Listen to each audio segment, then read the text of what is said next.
तो यहाँ पर पहला प्रश्न है, किस संवैधानिक अधिनियम में मतदान करने की आयु घटाकर 21 वर्ष से 18 वर्ष कर दी गई थी? तो इसका आंसर क्या हो जाएगा? ऑप्शन बी हो जाएगा 61वां संशोधन अधिनियम के द्वारा। तो देखिए, भारतीय संविधान में जो 61वां संविधान संशोधन किया गया था 1989 में, तो इसके द्वारा मतदान करने की आयु को 21 वर्ष से घटाकर 18 वर्ष किया गया था। तो याद रखना है। इसके बाद अगला क्वेश्चन है, भारतीय नागरिकता किसके द्वारा दी जाती है? तो देखिए, भारतीय नागरिकता दी जाती है केंद्रीय गृह मंत्रालय के द्वारा। तो इसका आंसर सी हो जाएगा। देखिए, भारतीय नागरिकता अधिनियम 1955 के प्रावधानों के अनुसार शर्तों और प्रतिक्रियाओं के अनुपालन के तहत प्रदान की जाती है। किसके द्वारा प्रदान की जाती है? केंद्रीय गृह मंत्रालय के द्वारा। इसके बाद क्वेश्चन नंबर 3 है, निजता का अधिकार किसके अधीन आता है? तो देखिए, जो भारतीय संविधान में निजता का अधिकार दिया गया है, तो ये किस अनुच्छेद में है? तो इसका आंसर ऑप्शन सी हो जाएगा, अनुच्छेद 21 में। देखिए, भारतीय संविधान के अनुच्छेद 21 में निजता का अधिकार दिया गया है, यानी कि अनुच्छेद 21 के तहत प्राण और दैहिक स्वतंत्रता का संरक्षण प्रदान किया गया है। इसके बाद नेक्स्ट क्वेश्चन है, भारतीय संविधान के किस अनुच्छेद में विधि के समक्ष समानता का अधिकार दिया गया है? तो देखिए, विधि के समक्ष समानता का अधिकार किस अनुच्छेद में दिया गया है? तो इसका आंसर ऑप्शन बी हो जाएगा, अनुच्छेद 14 में। तो भारतीय संविधान के आर्टिकल 14 के अनुसार विधि के समक्ष समानता का अधिकार दिया गया है। इसके बाद क्वेश्चन नंबर 5 है, भारतीय संविधान में कितने मौलिक कर्तव्य उल्लिखित हैं? तो देखिए, भारतीय संविधान में मौलिक कर्तव्यों की संख्या कितनी है? तो 11 है। तो इसका आंसर ऑप्शन डी हो जाएगा। देखिए, मौलिक कर्तव्यों की बात करें तो भारतीय नागरिकों को जो मौलिक कर्तव्य यानी कि मूल कर्तव्य दिए गए हैं, तो इन्हें 1976 में सरकार द्वारा गठित स्वर्ण सिंह समिति की सिफारिशों पर जोड़ा गया था। इन्हें 42वें संविधान संशोधन के द्वारा संविधान में जोड़ा गया था। देखिए, शुरुआत में यानी कि मूल रूप में मूल कर्तव्यों की संख्या 10 थी, लेकिन सन 2002 में 86वें संविधान संशोधन के द्वारा इनकी संख्या बढ़ाकर 11 कर दी गई थी। तो वर्तमान में मौलिक कर्तव्यों की संख्या कितनी है? तो 11 है। इसके बाद क्वेश्चन नंबर 6 है, भारतीय संविधान के कौन से भाग में मौलिक अधिकारों पर चर्चा की गई है? तो देखिए, भारतीय संविधान में जो मौलिक अधिकार दिए गए हैं, तो ये संविधान के किस भाग में है? तो इन्हें भारतीय संविधान के भाग 3 में रखा गया है। तो इसका आंसर सी हो जाएगा। देखिए, मौलिक अधिकारों को संविधान के भाग 3 में और अनुच्छेद 12 से 35 तक रखा गया है। देखिए, मौलिक अधिकारों को संयुक्त राज्य अमेरिका के संविधान से लिया गया है, तो याद रखना है। इसके बाद नेक्स्ट क्वेश्चन है, भारतीय संविधान के अनुसार संपत्ति का अधिकार कैसा अधिकार है? तो देखिए, आप सभी जानते हैं जो संपत्ति का अधिकार है, ये एक पहले मौलिक अधिकार था, लेकिन इस समय ये कानूनी यानी कि वैधिक अधिकार है। तो इसका आंसर सी हो जाएगा। देखिए, संपत्ति के अधिकार को 1978 में 44वें संविधान संशोधन के द्वारा मौलिक अधिकार यानी कि अनुच्छेद 31 की सूची से हटाकर अनुच्छेद 301 के अंतर्गत कानूनी अधिकार बनाया गया था। तो जो संपत्ति का अधिकार है, ये कानूनी अधिकार है, जिसे कि अनुच्छेद 300 के ए में रखा गया है। पहले ये मौलिक अधिकार था, लेकिन 44वें संविधान संशोधन के द्वारा इसे अनुच्छेद 31 से हटाकर अनुच्छेद 300 के ए में रखा गया। तो याद रखना है। क्वेश्चन नंबर 8 है, निम्नलिखित में से कौन सा मूल अधिकार नहीं है? तो देखिए, इन चारों ऑप्शन में से बताना है कि इनमें से कौन सा मूल अधिकार यानी कि मौलिक अधिकार नहीं है। तो इसका आंसर बी हो जाएगा, संपत्ति का अधिकार। संपत्ति का अधिकार ये कानूनी अधिकार है। अब देखिए, जान लेते हैं कि जो भारतीय संविधान में 6 मौलिक अधिकार दिए गए हैं, तो कौन कौन से हैं। तो यहाँ पर सबसे पहले बात करें, देखिए, समानता का अधिकार ये मौलिक अधिकार है, जिसे कि अनुच्छेद 14 से 18 तक रखा गया है। दूसरा स्वतंत्रता का अधिकार है, जो कि अनुच्छेद 19 से 22 तक हैं। इसके बाद तीसरे, शोषण के खिलाफ अधिकार, जो कि अनुच्छेद 23 से 24 तक रखे गए हैं। फिर धर्म की स्वतंत्रता का अधिकार अनुच्छेद 25 से 28 तक है। सांस्कृतिक और शैक्षिक अधिकार ये अनुच्छेद 29 से 30 तक है। और संवैधानिक उपचार का अधिकार ये अनुच्छेद 32 से 35 तक है। तो भारतीय संविधान में 6 मौलिक अधिकार दिए गए हैं। इन 6 के बारे में मैंने यहाँ पर बता दिया है। इसके बाद नेक्स्ट क्वेश्चन है, शिक्षा का अधिकार एक मौलिक अधिकार कब बना था? तो देखिए, शिक्षा का अधिकार ये एक मौलिक अधिकार है, तो इसे 1 अप्रैल 2010 को मौलिक अधिकार बनाया गया था। तो इसका आंसर बी हो जाएगा।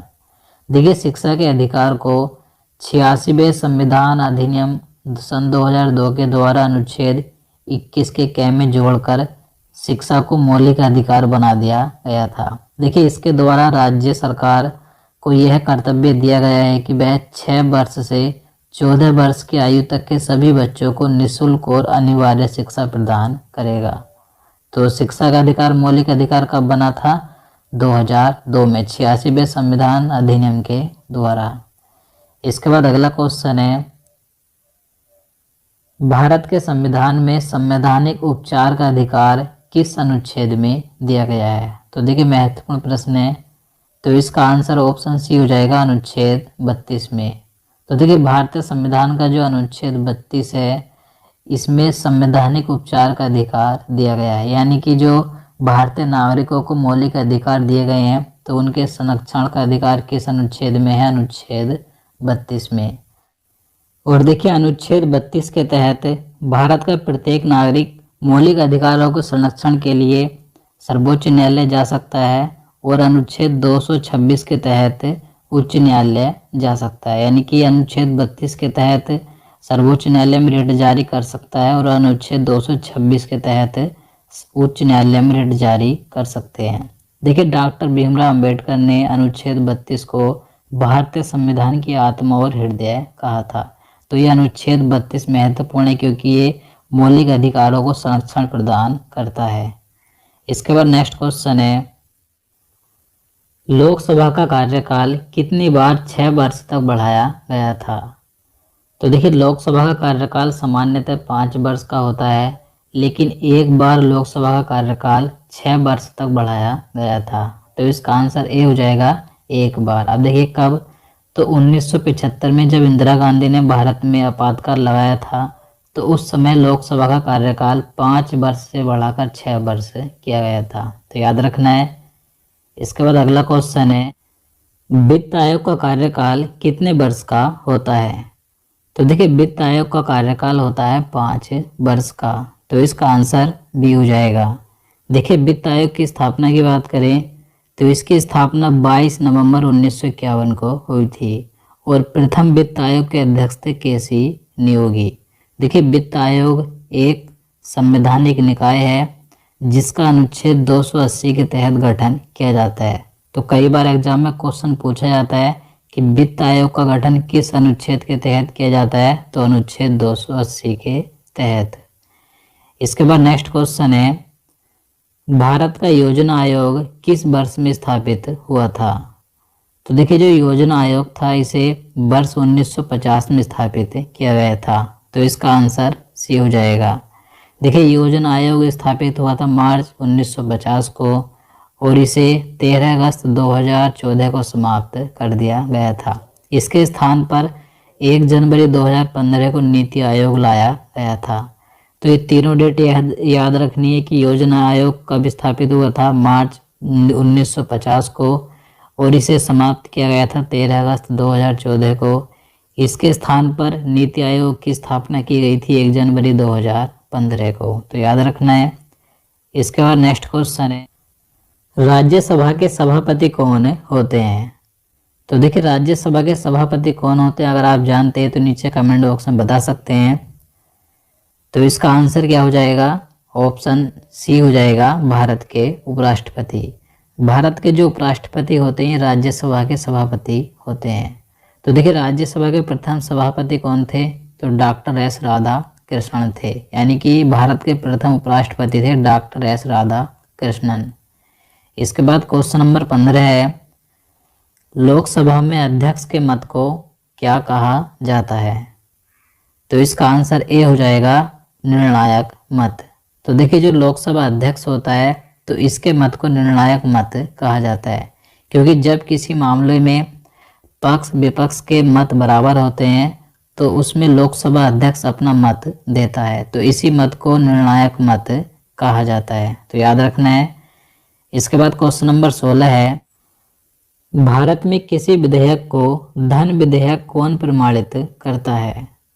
तो देखिए कोई विधेयक धन विधेयक है या नहीं, तो इसे कौन तय करता है, कौन प्रमाणित करता है?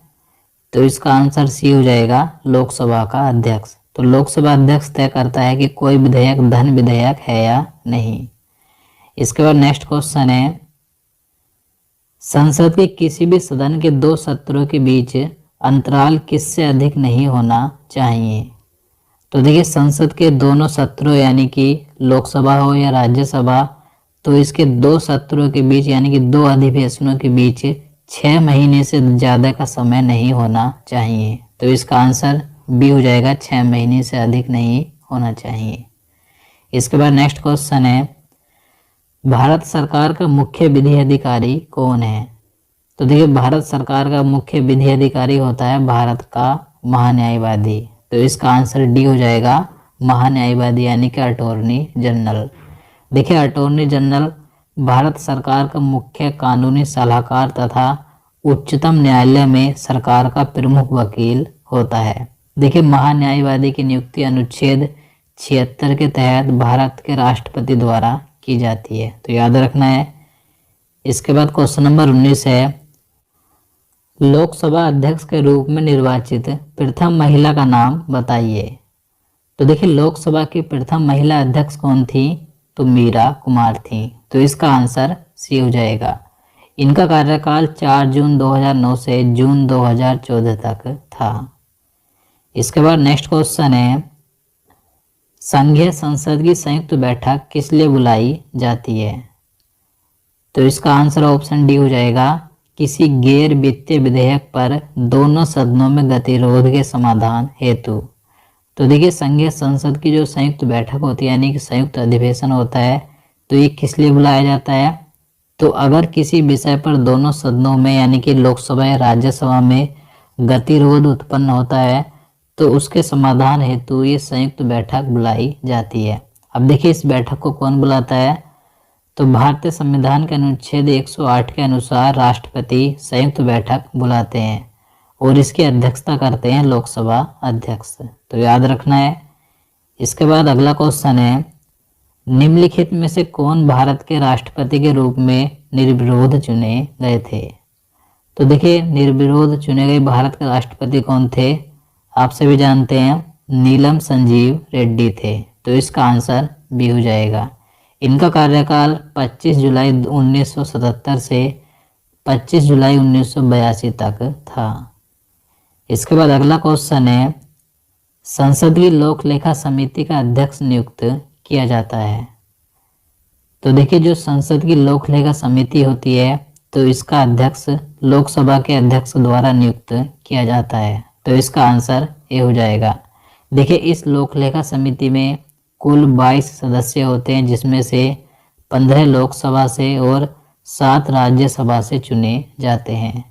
और देखिए ये जो लोक लेखा समिति होती है ये भारत सरकार के खर्चों की लेखा परीक्षा करती है।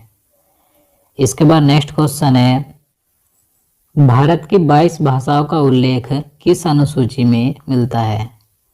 तो देखिए भारतीय संविधान में जो 22 भाषाएं हैं तो इनका उल्लेख किस अनुसूची में किया गया है? तो इसका आंसर बी हो जाएगा, 8वीं अनुसूची में। तो भारतीय संविधान की 8वीं अनुसूची में 22 भाषाओं को रखा गया है। इसके बाद अगला क्वेश्चन है, किस संविधान संशोधन के द्वारा दिल्ली को राष्ट्रीय राजधानी का दर्जा दिया गया था? तो देखिए महत्वपूर्ण प्रश्न है, तो इसका आंसर सी हो जाएगा, 69वें संविधान संशोधन के द्वारा। तो देखिए जो 69वां संविधान संशोधन हुआ था 1991 में, तो इसके द्वारा दिल्ली को राष्ट्रीय राजधानी का दर्जा दिया गया था। और देखिए इसी के साथ दिल्ली केंद्र शासित प्रदेश के लिए विधानसभा और मंत्री परिषद का उपबंध भी किया गया था। तो भारत की राजधानी दिल्ली को राष्ट्र राजधानी का दर्जा किस संशोधन के द्वारा दिया गया था? तो 69वें संविधान संशोधन के द्वारा 1991 में। इसके बाद नेक्स्ट क्वेश्चन है, राज्यसभा के 1/3 सदस्यों के निवृत्त होने की अवधि क्या है? तो देखिए, मैंने आपको पहले कई बार बताया है कि जो राज्यसभा है ये एक स्थायी सदन है, ये कभी भी भंग नहीं होती है, कभी भी विघटित नहीं होती है, क्योंकि इसके जो 1/3 सदस्य होते हैं वे प्रत्येक 2 वर्ष में सेवानिवृत्त होते हैं और नए सदस्य चुने जाते हैं। तो इस प्रकार से राज्य